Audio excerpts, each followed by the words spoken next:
Nzavana kuti kwamenyo enda kubvanza vana amenyo enda kuhuni ndatano inini mafambiro adzimwe ndeyaziva ndikabva ndatira musango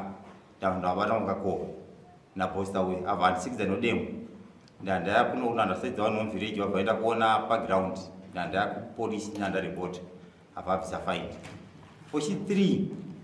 ndakaenda kunesi ndapedza kunesi adzimai vangu chikomba chaichera dhaga kumiri ndandata pasha bva ipo pai ini ndaenda kumongorora kuti achafamba sei chikomba chichi panguva yakasumuka kuenda kumba kwake ini ndikabva ndatano enda kutarisa kunzvimbo nokuti nzvimbo ndatatipono vamwe kufamba imo kuti adzimenyu kufamba kuti ndikabva ndaona wasina kupfeka adzimai vangu vakambundira nomurume nabosta. These and more stories. Tune in to Zim News Bet TV with Robert Tafumani.